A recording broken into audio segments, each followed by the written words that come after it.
Hello and welcome back to the Arcade Repair Tips video series. Well guys, today we have a special video from the Southern Fried Game Room Expo in Atlanta, Georgia. Now, my name's Jonathan Leung. For those of you who don't know me, I'm kind of the other half of Arcade Repair Tips. I'm usually the guy behind the camera. Today, Tim is actually the guy behind the camera, and he's recording me because I want to tell you guys about this wonderful seminar we did at the Southern Fried Game Room Expo in Atlanta, Georgia. Okay, so the name of this seminar is called It's Probably Just a Fuse. And so me and Brent and Whitney from the Broken Token Classic Arcade and Pinball Podcast actually discussed some of the experience we've had with times where we thought maybe it was a fuse, but maybe it wasn't, kind of thing. You know what I'm saying? I know many of you have probably had similar experiences out there. But we actually talked to some people, we bring some people kind of up on stage, let them test out a power supply and some other things. It's a really exciting video. But before we get into that, I do want to thank a couple of people real quick. For one, I want to thank all of the organizers of the Southern Fried Game Room Expo. Okay, they did a wonderful job on the event, and there's media guys all over the place from it. So make sure you're checking out YouTube channels and podcasts for more media from that event. Now, two of the organizers of this event were Preston and Patrick, and they've got a lot of the seminars on their podcast, which is the Game Room Junkies podcast. If you guys haven't checked that out, that's at www.gameroomjunkies.com. It's a great audio-based podcast that you guys can watch. And like I said, they've got audio from most of the seminars right there on their podcast. So make sure you guys check it out, www.gameroomjunkies.com. And of course, I want to give a plug for my two co-hosts of this seminar, Whitney and Brent. And of course, you guys can listen to their audio podcast at www.brokentoken.com. The name of their podcast is the Broken Token Classic Arcade and Pinball Podcast. So make sure that you guys check out their podcast as well. Of course, they're audio-based too, and they will have audio from some of the other seminars at the Southern Fried Game Room Expo. Well guys, let's go ahead and get into the video now. I think you guys are really going to enjoy this. Now, I will also have to thank Whitney and Brent for allowing us to post this on our YouTube page. Of course, this video and audio was recorded by them, so they did a wonderful job with it. Thank you guys again for participating in the seminar with me. I do appreciate it a lot. So without further ado, let's get on to the video.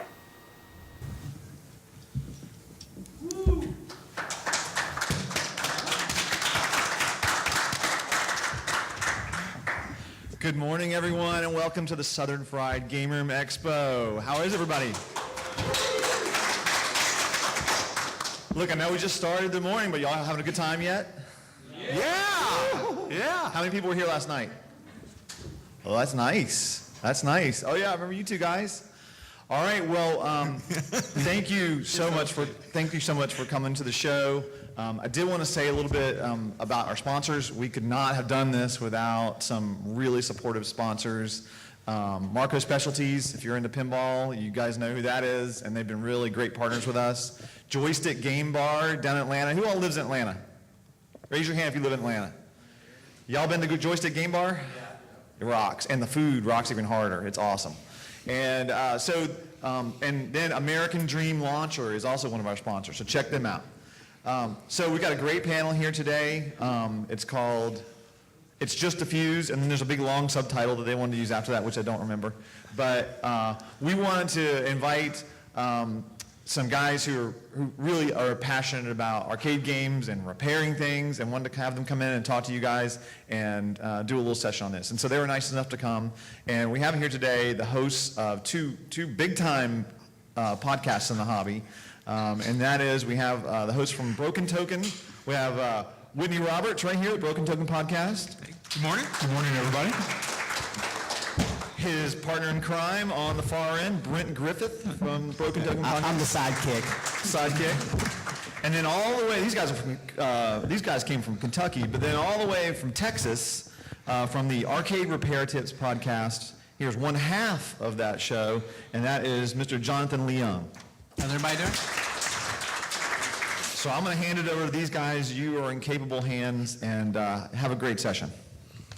Great. Well, Patrick, first off, I want to thank Patrick, Preston, and everybody that's been involved with the expo this weekend. You guys are doing a fantastic job, and how about a round of applause for all of the hard work that they've done? Yeah. So yeah, I'm from Arcade Repair Tips. If you guys have ever seen our YouTube videos, we have several of them that all focus on arcade repair, various parts of it. We do a podcast, we have a YouTube channel, and we also do kind of a variety of other things. But for the most part, we focus mainly on repair. And so if you guys haven't checked this out, you can go to arcaderepairtips.com. That's the website. How many, just show of hands, how many people have been there or seen one of our videos before? Great. Okay, we got some guys in here. That's great. But I tell you what, I'm super excited to be here with these two guys too. I'm big fans of Broken Token as well, and so I'm going to let them kind of talk about what they do as well. Whitney, Brent. Yeah. A little hot. Man, it's a little hot. All right, guys. Well, first of all, my name is Whitney Roberts, and I really appreciate you all taking the time to come out. Myself and my co-host Brent Griffith, we do make up the Broken Token podcast. Admittedly, we're a little bit of a newer podcast on the scene, but Brent and I are, if anybody's listened to any of our shows, we're very passionate about our topics. We can talk on and on for hours, and we do talk on and on for hours. Brevity is not one of our strong suits. Exactly. So we cover a wide range of topics. We like to cover, news in the collecting restoration hobbies.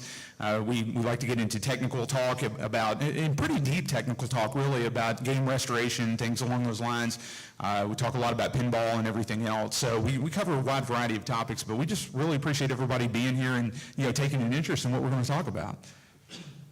I think Whitney pretty much summed it up. I mean, we cover video, we cover pinball, what we have going on, what's going on in the industry. One of the things we really pride ourselves on is covering new innovations. We've had a lot of folks come back to us and say, hey, I didn't realize someone was making this artwork or this piece or this replacement PCB. Yeah. So we try to aggregate all of that, and a lot of times we're on board with it. If we're talking about the product, we've researched it, many times we own it or we're in line to buy it. Yeah. So we cover a broad spectrum of topics. Okay, so guys, the panel today is called It's Just a Fuse. And so what we're going to do is we're going to kind of talk about that a little in depth, give you guys some of our stories about maybe times where it was just a fuse or maybe times where it was not. And then just kind of move along from there, maybe show you guys some other things that we brought and just kind of give an overall general idea of what you might do if you do suspect maybe a power issue with your arcade cabinet. Before we get started again, how many people are pretty familiar with arcade repair or at least have opened a game before? Okay. Oh, this is excellent. We got a really good audience here That's today, good. so we Well, can... let me ask this, Jonathan. How many people, and be honest, how many people know how to use a multimeter? All right, awesome. Okay, now how many people have shocked themselves discharging a monitor? Okay, yeah, exactly. Now, with that, how many people wound up on the floor? Okay, now let me ask this. How many people went back and did it twice? Okay, all right, so, we see who we're dealing with here. I need to exit this panel. There's no safety. That's right. So, but we are going to talk about that a little bit. So we'll go ahead and just share some stories. And we want you guys to share some stories too in a second. We'll have you come up to the mic. And if you guys have some issues where you thought maybe it was a fuse, but you ended up finding something different, or maybe it was just a fuse, we'd love to hear those stories as well. But Whitney, let's start with you. Give us an example of maybe a time where you thought it was a fuse and it was, or maybe it wasn't. Okay, so just a little bit of background on me. I'm about 7 years into the hobby, okay? And I've been in the IT industry my entire career. Graduated college, went into IT, started working with computers and everything like that. So this hobby really is kind of an extension, I guess, of what I have done over time. Started out doing a lot of development work and then transitioned into like infrastructure work and things like that. But, building your own computers and things just at home, this hobby really kind of bleeds over to that. So that's probably kind of a long way of saying I have absolutely zero formalized training in electronics and in arcade repair. It's all been, I started out watching some of Jonathan and Tim's videos to get some basis, and then I just started going at it on my own.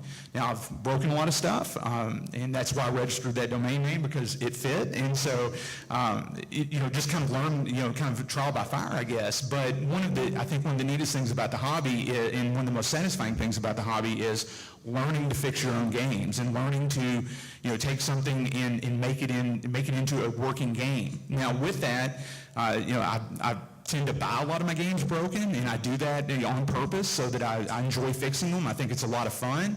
To me, it's a lot of the thrill of the chase, I guess, and getting a game working. There's just not a lot of satisfaction. Now, sometimes there's the utility of it, and you just can't pass up the deal. But a lot of times, there's just nothing to do. If you buy a game completely mint and cherry and it works, there's just a lot of there's a lot of good things to gain by going through the game from kind of start to finish.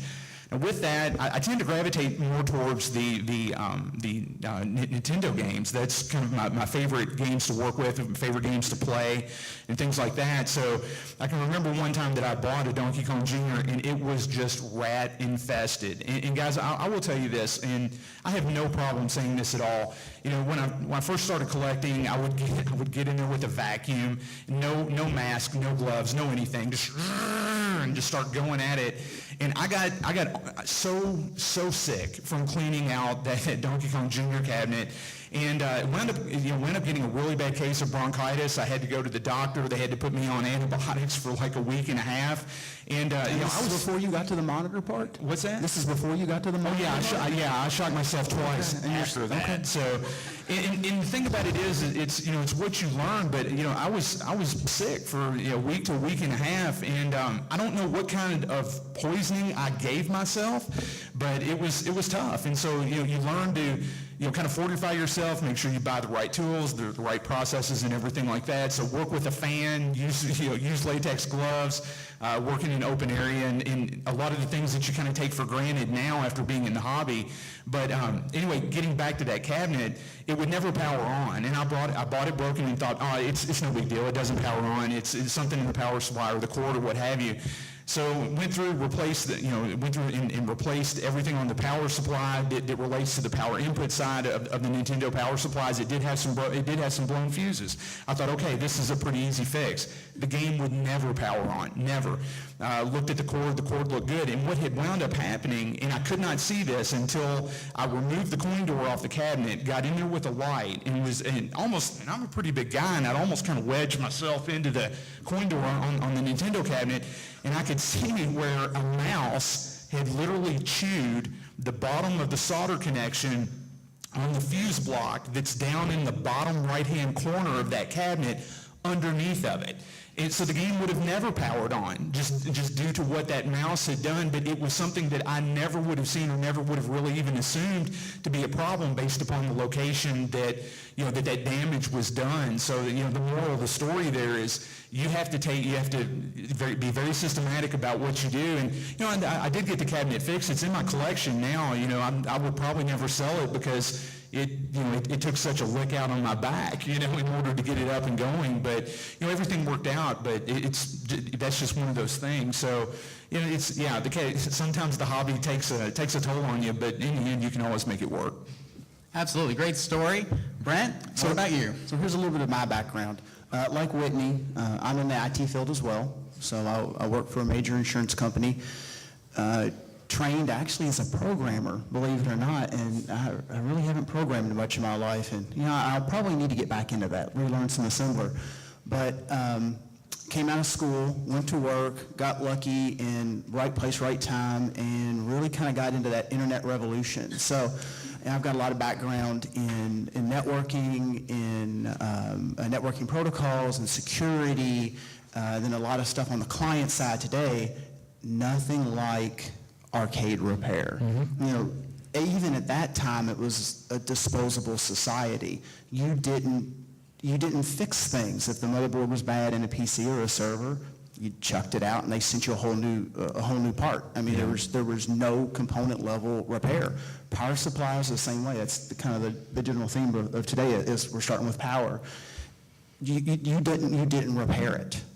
And one of the things that Whitney and I talked about, in my games, I like running the original supplies. I'm not a big switcher fan. And you'll see later, we've got a test rig down here, and it's a JAMA test rig, and pretty much that entire side of the game, quote unquote.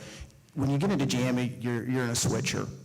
I like running the original supplies and everything. So I'll go through all my Atari supplies, all my ARs, I'll go through all my Williams games, they'll run the original supplies. All my MCR games will run their linear supplies. Power is a big key. So, kind of two quick stories. If you all follow our Facebook page, www.facebook.com/brokentokenblog, Everyone's got it on their phone. I want to see 1,000 new likes. Everybody's head should be down right now. Thank you. We chronicled 2 battle zones that I went through. I had 2 battle zones at the same time. I went through them back to back. And here's a good tip. If you've got the opportunity to either have 2 of the same title, which, I mean, it doesn't always happen, and I got lucky, or a friend that has a title, it's very helpful to trade pieces and parts back and forth to try to narrow down and get a working game, and then you can figure out, okay, well, I know this is bad, and you can focus on a component. Now, that can go terribly wrong, and I'll tell you how in my second story, but as we chronicled the battle zones, the battle zone that I kept from my own machine, I had in my arcade, I didn't have it 2-3 weeks, and I turned the arcade on one day, and it's gone. And it battles no more, huh? It battles no more. That's right. And for those that follow the podcast, I tend to be pretty meticulous. You know, Whitney had talked about kind of going through games and buying things broken. Even if I buy something working, it's broken. Yeah. And we'll go through and quote unquote bulletproof the game, which is something that folks, if you're all building a collection, that's something to maybe consider. A little extra time up front will save you worlds of trouble after the fact. Unfortunately, you may not see many of Jonathan's videos at that point, but they can help you on the front side. So, things like, go ahead and recap your monitor. I know Jonathan covers that extensively. Take care of the power side. If you've got any harness issues, address those. 85% of your issues are going to be in your basics, monitor, power, and probably some basic cabling, and of course fuses. So anyway, turn the battle zone on and it's dead. And in that case, slid it out, and that was just a fuse. The only time that's ever happened to me. Now, the other time is, talking about trading parts around. You do kind of have to be careful. I had a Defender at one point in time, and there's kind of a double moral to this story. I had gone through the supply. I kept the linear supply in it, rebuilt it, all fresh parts, new regulator, playing the game, testing the game, and then it just goes absolutely south on me. Turns out, fuses are popped. All right, maybe I got a bad fuse block, something I didn't see, something pulled a little extra current due to age, pop a new fuse in there, instantly gone. In that case, it turned out the regulator had shorted, and it ended up running, I think, 30 volts up to the board and took out half the memory. So sometimes it can be just a fuse, but yes, pay attention to kind of what's going on. Do a little bit more investigation, So anyway, there's a little bit of my background, a couple quick stories. Okay, so I come from a very similar background as these two guys. I started in IT. That's, I'm a computer programmer, so that's what I do for a living. And, I actually met Tim. If you guys have seen the videos, you probably know Tim. I met Tim working at Best Buy as a salesperson. He came in to buy a computer one night, and we started talking about arcade games literally for an hour. And before I knew it, I was over at his house, and he was showing me how to fix a monitor and do all this stuff. So that was kind of where I started to learn all this stuff. Now, of course, Tim has a ton of experience from Chuck E. Cheese. He's worked there for a very long time now, and so he's seen a lot of issues that a lot of people haven't seen because he's worked on games for so long. And so, for me, that's where I picked up a lot of my knowledge. That's why we do the videos. And the videos are mainly made to give you guys a basic overview of how to fix games in case you guys, have issues, especially if you're not already familiar with the process of troubleshooting games. Going back to something Brent said is that, he likes to use the original power supplies instead of putting switchers in. A mutual friend of ours, Ken Graham, that we were talking about earlier, is a big proponent of that too, because he says the switchers, whenever you turn a switching power supply off, it tapers off in voltage. And so what can happen when that taper happens is that it can write gibberish to certain parts of chips. And so like on a Defender, for instance, you might lose your high scores with a switcher in there because it doesn't immediately ground that voltage whenever the power supply is turned off. And so that's why we're a big proponent of definitely keeping the original power supplies if possible. Some of you guys might not be as savvy about repairing those power supplies. There's a lot of documentation online about how to repair. The linear supplies are actually quite simple. Yes, when you look at them, it's very easy. If you can recap a monitor, you can go through a power supply. Absolutely. And think about it like this: if you can clean the windshield in your car, you can clean the side glass. It's very simple. It's very easy to do. And eventually it's going to go. It's no different than a monitor. There's wearable parts in it. So, I mean, we don't hear a lot of talk about it. A lot of people just do swap outs. Yeah, they do. You know, Jonathan had mentioned on Williams, the Defender. Does anybody out there have any MCR games? So that would be Tapper, Domino Man, Spy Hunter. Yeah, Tron. Tron. Yeah, Satan's Hollow. Satan's Hollow. Yeah. You're in that same boat in that the system is engineered around that power supply. Yeah, so when it comes time for us to take questions, if you know, I think I saw a couple hands on the MCR games. It'd be interesting to hear if you've swapped a switching power supply into your MCR game, what your experience has been on those, because general consensus is that runs about 50-50 on a success rate. But like with the Williams games, I've got quite a few Williams games. It's funny, when I bought my Cinestar, I had to travel for it a little bit. There's not a lot of Cinestars in Kentucky. I mean, I'll just be perfectly honest. There's just not a lot of anything in Kentucky when it comes to you know. Where there, Whitney? What else do you need? That is true. That is true. But it's hard to find some of the more collectible titles where we're at. So like for a lot of my games, I've had to travel some. And I'll never forget it. When I went to buy my Cinestar, I had kind of did a road trip with a buddy of mine, and we drove overnight. It's the only game that I've done an overnight trip for. And I guess I really wanted that Cinestar really bad. And I loaded it up in the back of a Dodge Magnum. Did you guys know that a Cinestar will fit, a Williams cabinet will fit in the back of a Dodge Magnum with the gate closed? It's amazing. I've got pictures of it. I got home, my wife saw it, and she just looked at me and she goes, "Your problem has reached a new level."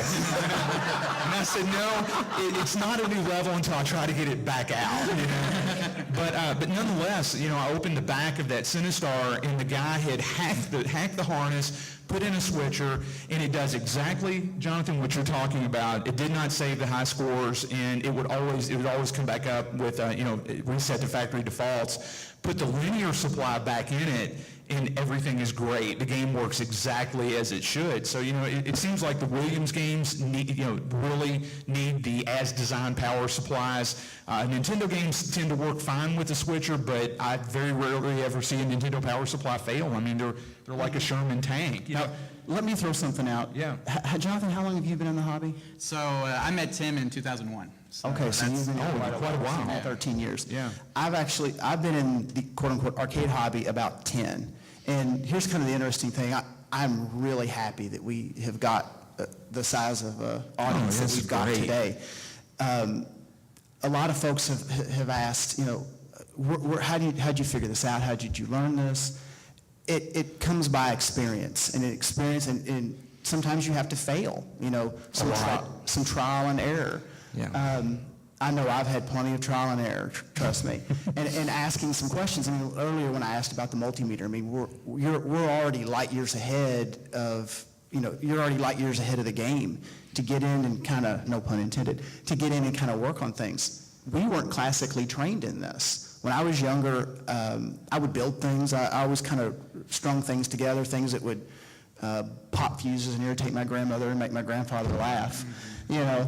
But, you know, if you want to learn to solder, go to a thrift store. I don't know if any of you all did this. Go to a thrift store, find an old piece of electronics, not a television, and you're not going to hurt anything. You know, figure out. VCRs are really good. Oh yeah, VCRs. Stereo amps. Stereo amps. Anything from the 90s. You know, when you get into ultra-modern stuff and it's surface mount chips, anything from probably about 98 back, 99 back. Yeah, that's Learn your own technique. And Jonathan, do you all have any videos on solder, desolder? We actually have a soldering tutorial on our Volume 1 DVD, actually online, if you guys are interested in that. Our friend Michael, if you've seen his monitor repair videos, actually goes through his techniques for soldering, which I think are great. He's repaired all sorts of stuff. He's worked on electronics for probably 30 years, and so his soldering techniques are very good. If you guys have not seen that Volume 1 DVD, it's on there. So I have a couple with me, but that's a great one to watch. So if you're interested. who in here, and let's be honest, who in here feels good with a soldering iron? Oh, that's awesome. Yeah, that's okay. good. Hey, That's cool. Hey, I'm still like that right now. Yeah. That's okay. Guys, I'll get it. I'll get yeah. I'll tell you, I've got some work I'm going to shop out to all of you. That's awesome. It looks fine until you get down to it, and then it's shaky. I soldered header pins onto an Arduino shield, and the shield worked. Yeah. I was ecstatic. Yeah. Then you're doing good. One thing that I would like to ask when we do open it up for questions, whenever you come up to the mic, could you tell us what your favorite tool is? And I would really like to know what the most indispensable tool in your toolbox is. Mine is my Heiko desoldering gun, okay? And that thing is money. I mean, I cannot believe that I went through this hobby for as long as I did without buying that Heiko gun. I mean, when I get done with a repair, kind of wipe it off a little bit, give it a nice little kiss, and put it back and say, baby, you're the Mac, That thing has saved me so much time, but you know something? I need to talk to your wife. She will say that is the root of all your problems. But no, I mean, seriously, for as good as that tool is, I've also used it. You get a little overconfident with it. I've lifted solder pads off of monitor chassis with it, and you have to go back and you have to fix that stuff. Do not get in a hurry. Yeah, and you cannot get in a hurry. But I am curious as to what everybody's favorite tool is, because I would like to hear that to see about possibly some new ideas or some stuff we haven't heard about. Absolutely. Now I'll go ahead and kind of bring us back to where we were. Yeah. Again, we do promote using the original power supplies and things, guys, if you can, as much as possible. I know that Arcade Shop sells these awesome kits, and sometimes we do recommend them, especially for people who might not be as familiar with soldering. I mean, sometimes that kit's a whole lot easier, and they're plug and play. If you guys haven't seen those, they have them for several different classic games that you can get the plug and play switcher kit for. But for the most part, we're going to try to use the original power supply in most things. I mean, like Brent said, very easy to repair. Now, I really didn't have any formal electronics training until I met Tim either, so I was in the same boat as you two. And when Tim started teaching me stuff, I just started to think to myself, like, okay, is this stuff online? Is this stuff that I could go figure out more about?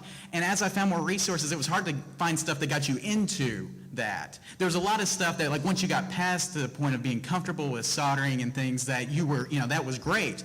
But a lot of people don't start there. In fact, most people don't. And so what we did with our videos was we tried to provide, Tim basically teaches you on the videos the same way that he taught me when we were going through all of this. And so for people who aren't familiar or aren't hobbyists right now and aren't familiar with soldering, like Brent said, they're valuable for them. And it covers some more advanced things as well in some of the videos, but we try to keep it basic, and we understand that a lot of people don't have the tools. They don't have the nice Heiko soldering gun, which is awesome. They don't have that kind of stuff, so we try to keep it on a level where Trust us, we've upgraded over the years. Exactly. We've upgraded over the years. I started with just like a simple $20 Weller soldering iron, and then you kind of upgrade from there. But some of the people that we have, that's what they're still using, so we always try to keep that into account. Now I'm going to give my two stories about it being just a fuse. I do have one where I picked up a Rampage at an auction, wouldn't come on at all. And sure enough, when I got it home, it was just a fuse that had blown, and it worked right out of the box. The other one... Did you feel bad for giving little or nothing for it? And it was little of nothing. That's right. I think I picked it up for $50. Okay. So plus auction fees, wherever that was. But it was. That's the thing about when you go to see a game. And I know you guys search Craigslist and you're looking out there, and it doesn't come on. The game doesn't come on. You're thinking to yourself, this could be literally a million things in your head. This could be all sorts of stuff. Sometimes you get lucky, and we were talking earlier. I'd rather be lucky than good most of the time. So if it's in there, that's awesome. The other story is that I picked up a swimmer from a local collector. And I gave Jonathan just all kinds about this. I'm like, dude, where's the swimmer? He's like, I sold it. And I'm like, why? So, it wasn't a game that I like to play. A lot of people like to collect games because they're rare, because, they're harder to get. For me, I like to collect games that I like to play, and so it stayed in my collection for a little bit, and it kind of moved on. But this local collector had said, well, I've opened it up, I've looked at everything, and I cannot figure it out at all. Okay, so I'm like, okay. So I get in there, and first thing I notice, fuse is bad. Plug it up, works fine. That guy had looked everywhere, but he didn't start at power. And that's one of the themes that we're kind of talking about today, is that first thing I usually do, even if it's playing blind, is I want to look at the power and see how everything's going, AC, DC, just make sure that I'm getting good voltage everywhere. Because that's so important to your board, that's so important to your monitor and to everything else in your game. If you're not getting good voltage to things, again, Ken says, your power's like mama. If mama ain't happy, nobody happy. So, you have to always keep that in mind. Always look at power. If you guys are having issues, especially, make sure your voltages are good. That's a great place to start with any kind of arcade problem that you have. Now, let me fork off of that a little bit, Jonathan.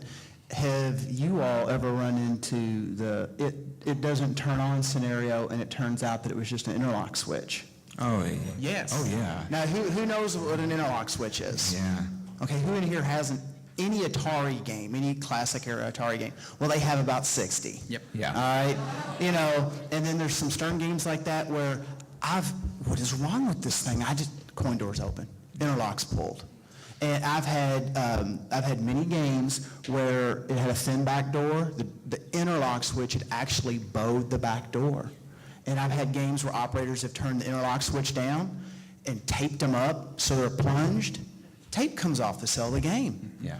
Pull the interlock out, game comes on. So power, as Jonathan is saying, to reiterate, power is, as much as we take it for granted, the machines are 30 plus years old. And so there's a lot of places where those connections can break. Now, talking about interlock switches too, just real quick, Whitney, a lot of people don't know you can pull them out. Okay, so if you don't know you can pull them out, you can pull them out. I've answered emails, because we answer a lot of email, with people saying, as long as I hold it in, it works. And people forget. You just can run a pull- screw in it. That's right. Just run a screw. It'll be fine. Or tape them up, right? Screw them down, tape them up. But, I mean, the thing about it is you can pull them out, and that's mainly for servicing. So if you guys, Pac-Man, I think, has one on the back door. So, I always pull that out. That's how I test it and everything. But you would not believe the amount of emails that we get just from people saying, I can't get it to work without the back door on, or I can't get it to work unless I'm pushing the switch. You guys can pull them out if you're not familiar with that already.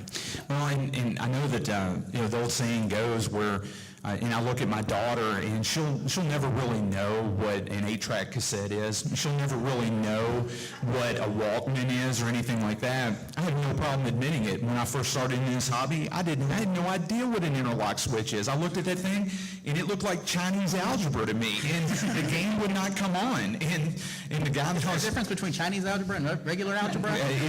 you have to read it. It's just tough. So anyway, but the thing about it is when I went to pick up this game and it wouldn't power on, the guy looked at me and he goes, and I could tell he was just shaking his head, kind of rolling his eyes, and he's like, "Yours new as the day," and he goes, "Pull." Like that, and the game powers on, and I'm sitting there, and I'm like, I just need to load this and go. I'm sorry, and it's it's just that kind of stuff that's just really it's so apparent once you know, but you just don't know what you don't know. So don't feel bad.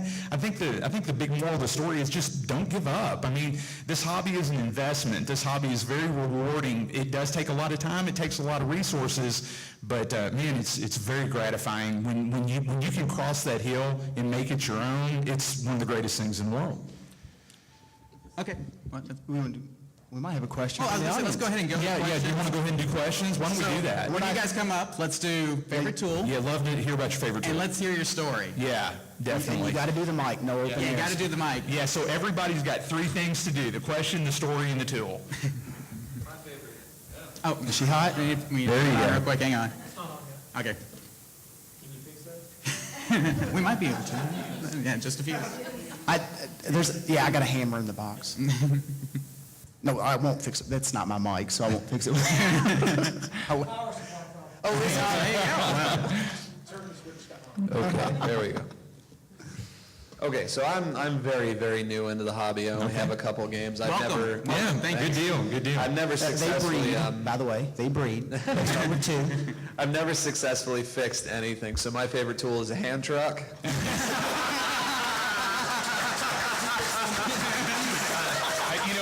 Right off the bat, you get the prize. We're gonna hook you up, buddy. Just Yeah. us after the scenario. Sweet. And I have the horrible misfortune of being very, very into pre-JAMA Sega games. Okay. So I'm blessed with a stand-up outrun that works absolutely perfect. It's my favorite game. You realize it's going to crash now, right? Not when I'm playing it. But I have a Space Harrier, which is, That's a nice game. yeah, it's great. But I think it has some board issues and, just flickery graphics showing up wrong. The ceiling and the floor don't show up, but you can play through the whole game. I have a friend who's in the hobby, and, we pulled him off. We cleaned all the feet, etc. And when he did it, it fixed a couple things. I had some enemies that were invisible. I'd played the game so much on 32X, I knew where they were. I could still play, but Okay. they came back. And I was like, oh, he did that. I can do that. So I got myself a chip puller and a Dremel tool, and I cleaned off all the feet, and now the ceiling and the floor don't show up. Oh. Okay, And so I tried to do it again, and now the sound doesn't work. I would say... Quit fixing it, quit fixing it.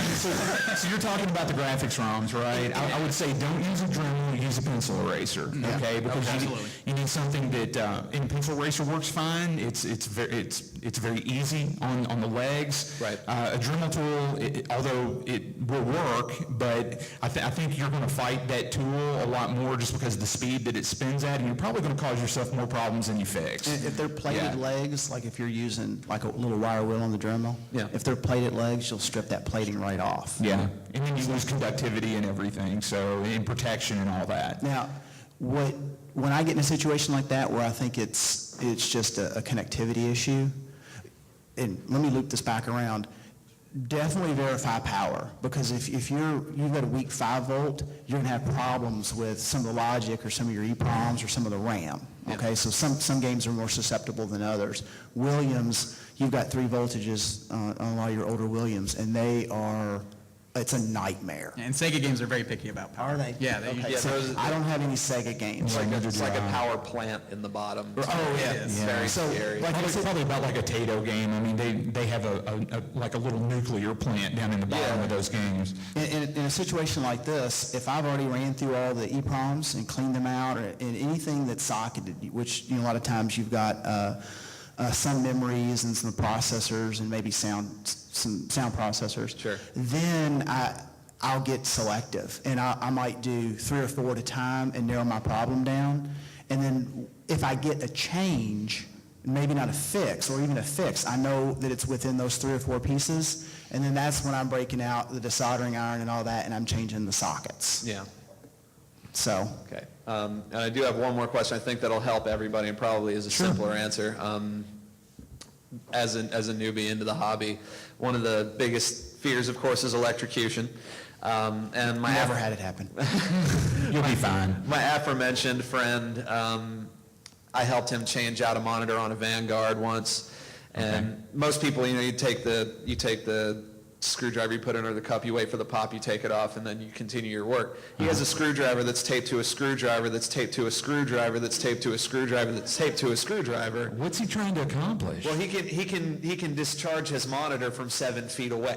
That's, I commend his industrious nature, but I don't think he's really solving anything. Just one screwdriver, one grounding wire, and go. Because that electricity is going to travel up those screwdrivers, and anybody that's closer, if it has a chance to arc or jump, you might actually be causing yourself more problems than you fix. Right. Again. But the question is, I told that story to say he made me more horrified of it that he went to such a great literal length. Yeah. But once you discharge the monitor and unplug it, is there anything else you really need to worry just about? wait about in your, you all may cover this in your videos. In your classic, well, I do with all of them, even if it's a newer monitor that's got a bleed down resistor, I'll wait a couple minutes and I'll hit it again. I mean the whole game, though. I mean, once you discharge the monitor, like when do I feel safe to touch stuff? I would give it, like in a big power supply section, I would still be like in an Atari, or, you've got some big caps in the bottom of a lot of your MCR games. I would stay away from them, because who in here has ever had a Geo7 shock them? Just the chassis, where you've set it on your lap, the big filter cap on a Geo7, you've discharged it, you've got the chassis out where there's a big filter cap on it, and if you set it on your lap, it's going to discharge through your leg. You're going to bridge those two, So you don't have to be afraid of them, but I've taken, a several mega ohm 4 or 5 watt resistor and bridged them just to kind of balance the sides out so that it doesn't balance out through me. Yeah. But within a few seconds. Yeah. Okay. Now, and speaking about, we actually did a seminar in Houston, I guess it was in last year, where we actually brought a monitor with us and we had people come up on stage and discharge a monitor for the first time. And the last guy, if you guys have seen that video, the last guy was afraid for his life. He was so scared, and my friend Eric's over here, he saw the guy and he'll vouch for me. This guy, in fact, Tim called him out of the audience. The guy's back there, he's like, you can see it in his eyes. He's like, I'm really thinking, and so Tim's like, how about you back there? And this guy all of a sudden, Yeah, you. And so he comes up, okay, and he does it. And all of a sudden he's like, yes! You can see it in his face. He's just so excited that he did that. And of course, like Brent said, we do it a couple minutes later, with him, and it popped even a little bit after that. And that's why you always want to wait a little bit, pop it again, always. So, and just for a lot of people, that's the scariest part, and like you said, because they're so worried about getting shocked. Good news is that we all got shocked and we're all fine. So, I mean, no, I'm not. Relatively fine. So, there you go. I mean, it might hurt or sting or whatever, but I mean, for the most part, you're going to be okay. I mean, a lot of people, I was told, I've been told before that you're going to die or something like that, Your heart will not stop. I've actually stuck one, and if you guys have heard the podcast, Tim forgot to unplug a monitor one time, and I stuck a screwdriver under there. Oh. And I'm okay. So, yeah, relatively. Well, when we walk down the hall with you, we do have to kind of keep you in line. Yeah, I mean, you do have that Fester syndrome, so you put the ball behind. So, I mean, so even with that, you'll be okay. If you're doing a lot of work back to back, like you got a chassis in, chassis out, I will put the clip back on the frame, and I'll touch my discharge tool right to the hole where the anode cap goes, and a lot of times you'll get a hit. And take your time. That's the moral of the story. I mean, it's not as dire as people make it out to be. And your friend, I had a similar example starting out. I had to figure out how to do it before YouTube videos, and Jonathan had his stuff online. I had to read a text file. When I was 20, I figured out how to route TCP/IP traffic across the internet reading a text file. I didn't want to discharge a 20,000 volt monitor reading a text file without pictures. Yeah. And it's daunting. And just take your time with it. So real quick, this is the tool that I use. Who all knows Bob Roberts? If you go out to Bob Roberts' site, he will sell you a kit to basically make this, or he'll tell you how to make it. And it's just this is the one I carry in my little carry-along kit. And anybody can come up here and take a look at it, and I'll show you how I made it. But all the stuff's out on Bob Roberts' site. And I was going to say, in that video where we had the people discharge it at the hack, we actually made one. The one that they used to discharge the monitors, we made it right there. Yeah. So we actually made it and had them do it. So, but thank you for your question, and come up afterwards. We'll hook you up. Sure. Okay, who we got next? You got to follow that one. Come on up here, Kerry. Anybody here from Ohio? No Ohio? Anybody here go through Ohio? No, we got a couple. Anybody care for the state of Ohio? Go ahead. This young man owns an arcade in Cincinnati, Ohio, the Place Retro Arcade. If you ever breeze through Cincinnati, make sure you stop in and check him out. Yeah. I had a story about, I don't like What's your favorite tool? Yeah, what's your favorite tool? I like my security bits. I got a nice set of security bits. There's a lot of things I couldn't do without those. That's right. I have security bits, And I have so many sets of them because I lose them, or I would be somewhere and I wouldn't have them, and then I have to buy another set, and I'd buy another set. What's that place you guys talk about where you can get that Freight. stuff? Yeah, Harbor Freight, yeah. We know what to get you for Christmas, man. But I just had a story about the Interlock switch because I had a guy recently give me an Altered Beast, and it was sitting at his house for like a year, and he loved it, and his kids loved it, and he's like, just take it, you can have it, it doesn't work, I don't know what's wrong with it. So He hates his kids now? Yeah, and I got it home, and it was an interlock switch in the coin door, and it fired right up. And then I felt so bad, I called him and I said, hey man, this is just an interlock switch. Do you want it back? Do you want some money for it or something? Because I felt terrible. And he's like, nah, just keep it. But that was my interlock switch story. And then another one, a guy gave me a turbo, and I opened that thing up, and that was the scariest thing I've ever seen in my whole life, the inside of that machine. And Well, you know why he gave it to you, right? And he said it hadn't worked since he got it. Well, I noticed a ribbon cable was just ripped away from the board set. Yeah. Pins and all. So I meticulously soldered all those pins back up, like 20 pins, and the game fired up, and it's been working for like 6 months now. And then, but it was pretty amazing that Knock on wood back there. that monstrosity. I've heard so many stories about those games that it still works. But Yeah, SIG is a 4-letter word for us. I mean, we have a lot of problems. Go ahead, I'm sorry. and my question was for Whitney. Yes, Did you sir. ever get that pole position off your trailer? No, not yet. It sits there and it waits. So what Kerry's asking about is I picked up a pole position Now, give away cockpit. the whole story. Be honest, who listens to Broken Token? All right, there's a few. Who listens to Arcade Repair Tips? Now we All right, okay. Well, don't give the whole story away, but give a tease, so I have to listen. Fair idea. Well, at the next episode, We'll cover this. the next episode will be a live episode from Carrie's place. Yeah. And then the episode after that will be a studio recording where we'll tell the full story Yeah. of the trip that almost killed us. Yeah, it did. It was tough, but it wound up, Carrie was very nice and helped me secure a pole position cockpit, a game that I've been looking for my game room for quite some time. Thumbs up in the And back. it was pretty funny, so not funny haha, it was just really funny sad. But nonetheless, so we take my trailer and we're in Brent's truck and we're headed up to Cincinnati, made time for Carrie to get it and everything like that.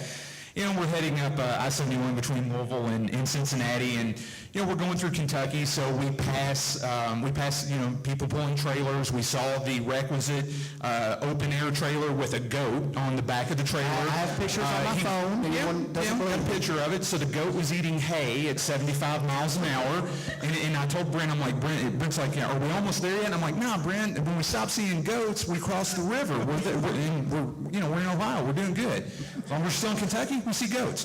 But nonetheless, so we wound up having truck troubles and everything else. It was just a comedy of errors, one after another. But had to wind up going back to Cincinnati, get with Carrie again, take my trailer back up, and we did get the pole position loaded. Okay, and that was a venture in and of itself. But no, Carrie, it still sits on the trailer, man. I haven't got the gumption to unload it yet. But when I do, I'll let you know. This is going to be awesome. Yeah. I'm going to sit there and drive, and it's going to be great. Let me know when you're going to do that so I can be sick. Yeah, fair enough. Luckily, I knew a diesel mechanic. Oh, yeah. Thank you.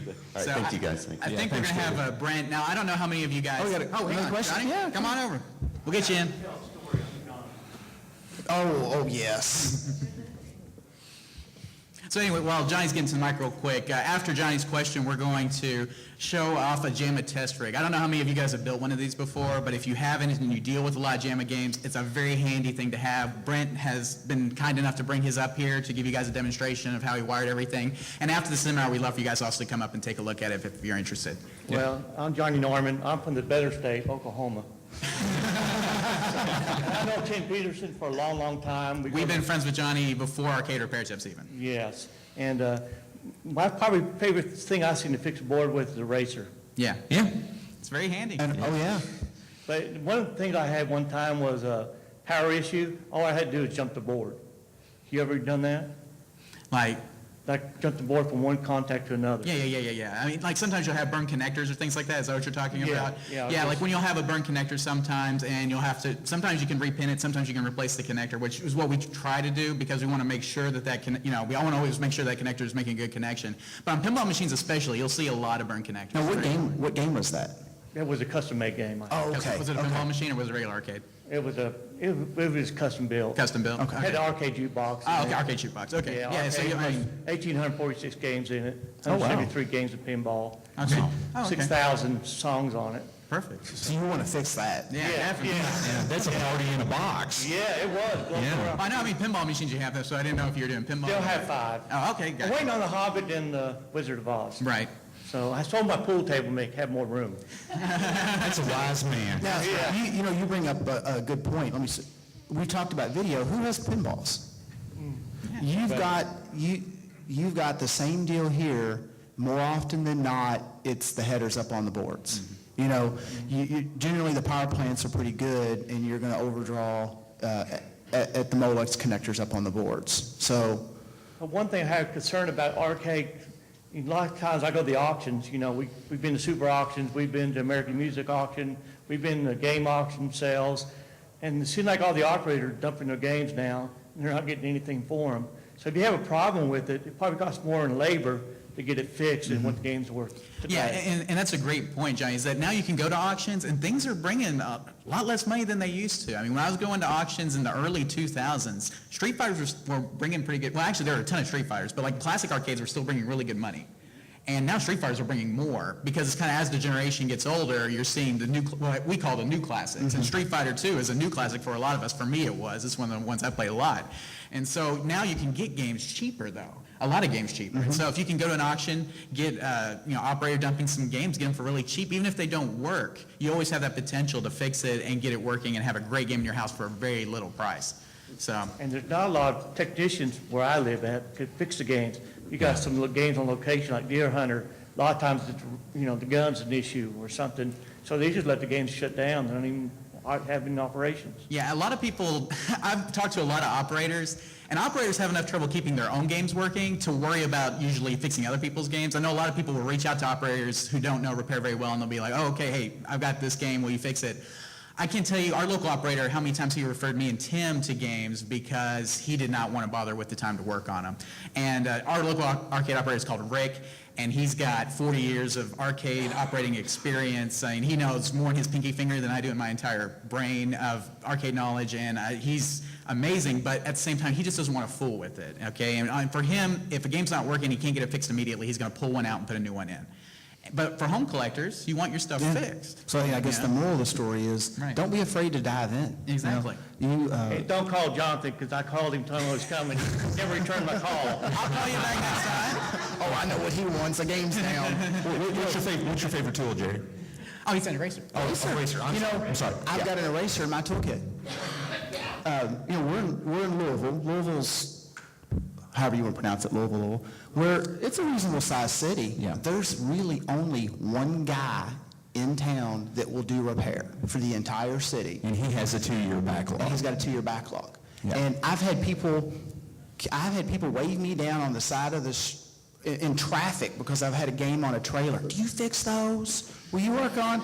So, it definitely helps to have a good basic understanding of kind of what's going on. Okay, so Brent, let's go ahead and let's see. Oh, we got another one? Looks like the principal's coming. Oh, are we in trouble? Okay, well, I think we're okay. So you want to give them just an overview of maybe your JAMA test rig over here? Now, we have one too. I think Houston, 2 years ago, we did a video on it, and you guys can see ours. But like I said, Brent was kind enough to bring his to the show, and he's just going to take you through it. And if you guys want more details on it, I'm sure he'd be happy to get with you afterwards. So who here, and let's be honest, we're all friends. Well, maybe some of us. Who doesn't have any experience with multimeter? Who's never used one? Pick. Are you done? No, we got two definitely. Huh? You've got Sega stuff. Unless you're starting off with color vector, we're going with the Sega guy. All right, come on down. So basically, what this is this was it really helps if. Okay. Really helps if you've got any, if you're going to try to do any kind of board level, at least testing to make sure the board works, or like when you're talking about trying to do clean EEPROMs, clean socketed chips. Why don't you come on around here? Whitney, you want to hit that camera? Do you want to move it? If you've got a way to get a board out on a bench. Now, that's not always the case where you can do that. And someone mentioned Turbo earlier. Turbo has got a lot of 156 headers in it, and it's very difficult. What I do is I've got there's a JAMA rig such as this. This is one I just put together. Actually, I got pieces and parts of this from an operator and kind of assembled it to what I've got. And what I'll do is if it's a board with an edge connector, which the majority of them are, Except for Sega games. Except for Sega games. I'll throw it down on my bench and I will jumper it into this JAMA connector, okay? So I'll put a fingerboard in it, and this is all pieces and parts you can get off Bob Roberts' site, and I'll get a solder eyelet edge connector. So, this is your edge connector. You can get those with little solder eyes on the ends of them. Bob sells all the common sizes, and I'll stick that on my board, and then I'll get some jumpers. And on this test rig, this is how you hook the video up, but I'll get some jumpers. Bob Roberts sells these as well, and I'll get the pinouts, and I'll find where my power is, and I know where my power is on my JAMA side, and I'll make the connection. I'll bring up my 5-volt, my ground, and my video, and then I'll start adding things, test switches, and the like, and then I'll fire it up on a bench on a little monitor. So, if you're out running around and you find an operator or a buddy or somebody that's got a 13-inch monitor, people don't like them. They get rid of them. They're great on a bench. Set them up on a bench, a little power source, and you're ready to fly. So, you're going to take apart an Atari cocktail. Well, now, Brent, I was also going to say you can use certain LCD monitors too if they support, that 15 kilohertz signal. And I think the old Talk about your adapter. Yeah, and I have the adapter, the 15 kilohertz to VGA adapter with me. I have it with me, but we didn't hook it up. That allows you to hook it up basically to any computer monitor, which is very handy as well. Those are about $30, $35 or so, but you have that. But we use a PS1 monitor on our rig. For the original PlayStation. It actually supports that 15 kilohertz. You can hook it up, attach it to your board there, and have it there all the time, so your rig's real small. All right, so if your basic multimeters, and I think Whitney's got one of these. I think Jonathan's got one of these. I do, same one. This is just a simple Craftsman multimeter. I've had this for probably 10 years. I've got more expensive meters. I just like it. I tend to always have it with me. I use it more than I use any other tool. This isn't an auto-ranging multimeter. So an auto-ranging multimeter, it'll figure out which your volt, you just set it for like DC voltage, and it doesn't matter if it's half a volt or whatever the upper range is, 600 volts. It'll figure it out and it'll display. The lower end meters, you have to kind of have an idea what you're looking at. So like if we're going to do 5 volts, there's the DC side. And this starts at 200 millivolts and goes up to 600 full volts. Where do you think we would go on that if we know we're going to test 5 volt? 20. We'll go with the 20. Okay. All right. That's all right. Learning stuff already. That's good. It's a journey. Yeah, and, if you select the same thing with resistance. If you select the wrong setting, the meter will tell you. It'll have a setting. It'll either show you all zeros or all dashes or something like that. Pull the probes off, go up to the next range, hit it again. So, have you ever used a multimeter at all? No, that's why I raised my hand. Awesome. All right, come on around the corner here. Take a look on the end of that supply. Now, the switchers are going to help you out. They're going to be labeled. I've never seen a switcher that's not labeled. So right down the top of that, you're going to have, what's it say? It's plus 5 volt 11 amp. Okay, there's your plus 5. All of your logic in just about every game I can think of, and I'm saying that just because as soon as I say it, I'll be wrong. There'll be something that doesn't. You're going to have at least a 5 volt supply, all right? So you've got 2 probes. You've got a red and a black. The black is going to be your ground. So on that supply, you should be able to find a ground pin. Okay. All right, now, I always start with the ground. Make sure so go ahead and touch that ground. Look out! Oh, Jesus.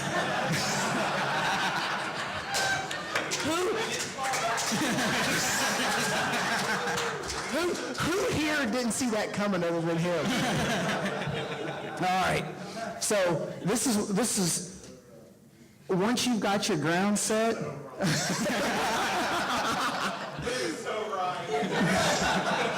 Here's a little tip from somebody that may or may not have ever bridged to ground. Don't look at the meter. All right? So you've got your ground set. Go ahead and probe your hot side. Probe your 5 volt. Okay? Now that you've got things there, don't move, don't breathe. Now look at your meter and check and see what your voltage is or whatever. All right, so right now we're running about 5.06 volts. I usually run my 5 volt about 5.7, 5.6, somewhere in there, because you'll have a little loss through the harness, okay? So, right now you're testing the 5 volt. You've got good 5 volt. Most all of your games, other than like Sega and Williams, they'll boot on a 5 volt. Your audio, start looking at your 12 or your -5. That's where your classics will tend to run audios off the 12 volt or the -5 side. It's the same process. Now, real quick, we're going to switch it down to AC. Take a look down the switcher, and then you should see where the AC pins are. Okay. We got it okay. I promise I'll be streaming on this. Because this is plugged into wall current, so to speak. All right, now, you don't have a positive and a negative on the AC side. And if you want, and you're really bored, and maybe after you've had a few drinks, we can sit down and we'll draw it out for you, okay? And So it doesn't matter which goes to which, so just go ahead and, no, not that ground. That's the DC ground. Yes, completely different. So you're going to take either probe that you like and go ahead and touch it to one of the AC pins at the very bottom. You've got two. The same thing, make sure you've got it set, and then take the other probe and touch it to the other AC pin. All right. Make sure you got the probes in place, because you definitely don't want to ground that over the DC, or jump that over the DC side. And now, take a look. Where are you setting at? You're setting it about 117. And depending on where you are, you could be anywhere from 110 to 120. Okay? Now, this is another thing. Look at your meter. Look back at where you're probing. Now remove your probes. Because if you're looking to the side, you get sloppy. Right. Pow. It's easy to bridge them. Says the guy that's never done it. All right, awesome. Give him a hand, guys. Well, we're going to wrap it up here, but we will be in the back, guys. We'll have, Broken Token has some t-shirts you can buy. We have DVDs for the Arcade Repair Tip stuff. Meet us in the back. We'll be happy to hook you guys up with that. Thanks for coming out. We enjoyed it. Folks, give them a big hand. Anybody that wants to see the rig or ask us about any kind of tools or the discharging wand or anything, we'll be up in the back. We'll be outside.